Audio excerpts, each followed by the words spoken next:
Good morning, Mark Sudduth, HurricaneTrack.com here with your Hurricane and Hurricane HD video blog for Thursday, June the 7th, 2012.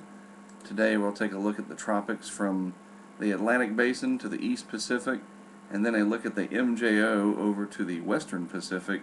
The Madden-Julian Oscillation sounds complicated, doesn't it? I'll try to break it down for you, make it easy to understand. It's easy to understand that the Atlantic Basin is nice and quiet here. The deep tropics here from the Cape Verde Islands all the way over through the Caribbean Sea. Very, very quiet as we would expect for the month of June. We do have this stalled frontal boundary here, which sometimes can lead to low pressure developing on the tail end of such boundaries, but I don't see any evidence of that right now. What there is plenty of evidence of is cloudiness, showers, and occasional thunderstorms over the Florida Peninsula. We talked about that yesterday. That it'll take just a little longer for this to move out, but move out it will, and the weekend ahead will be very nice over the southeast United States. Looking at the surface map here from the Tropical Analysis and Forecast branch for the Atlantic Ocean, here is the northeast part of North America.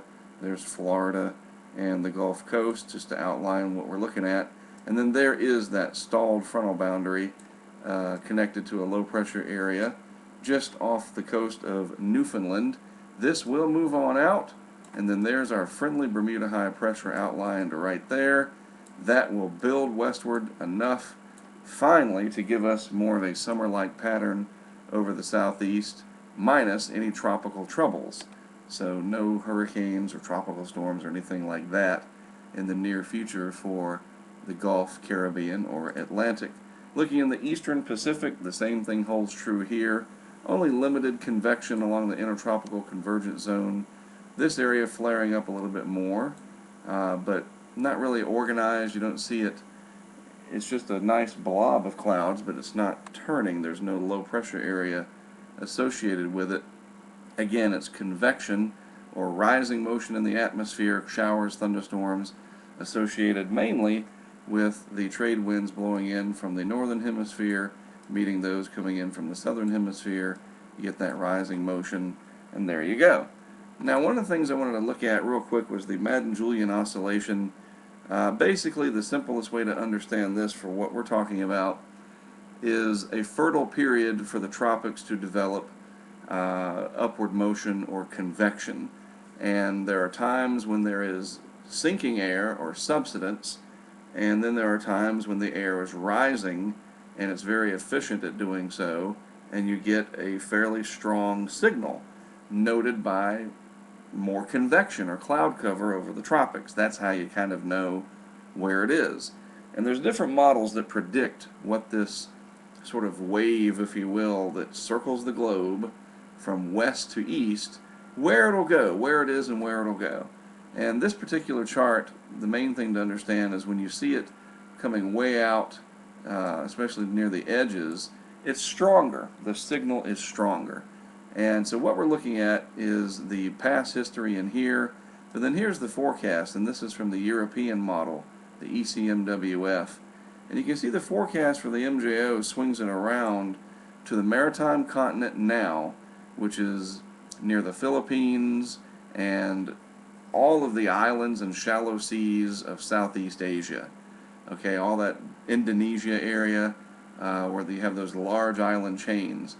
That's where the MJO pulse is most evident now, and I'll show you that on a satellite picture. It matches perfect. The forecast is for it to leave the maritime continent, head through the western Pacific, probably generate a typhoon or two, and then move into the Atlantic Basin, but not very amplified anywhere. We don't see it coming out way out to the edges like this, which would indicate a very strong upward motion pulse. However, this is strong enough here in the next couple of weeks that once it leaves the western Pacific, I would expect that we would see some activity start to develop first in the eastern Pacific, and then perhaps once it moves on into this region, maybe, just maybe, a window will open for development in the Atlantic Basin somewhere, probably the Western Caribbean, the extreme southern Gulf of Mexico, since those are the areas that are favored this time of year. So remember what I was saying, that right now it's located, the MJO signal, strongest near the maritime continent.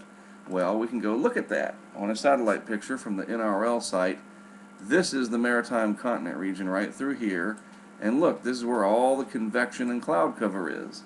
And it's a nice, strong signal of upward motion sitting over here in this region, which should migrate eastward over the next 2 weeks or so, possibly spawning tropical cyclone development here in the western Pacific.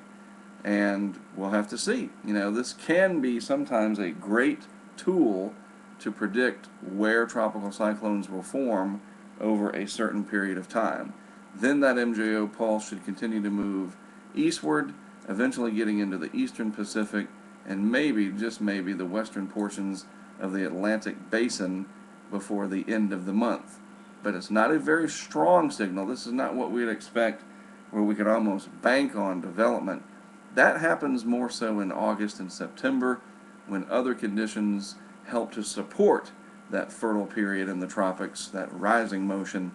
But it is something to watch, and we will certainly pay attention to it, especially once that area of upward motion gets over here to our part, most of where we're watching anyway, of the western hemisphere. But for folks in the western Pacific, it looks like there may be a typhoon that tries to form, or at least a tropical cyclone of some magnitude, as that MJO pulse moves through that region out of the maritime continent area of Southeast Asia and the islands in that vicinity.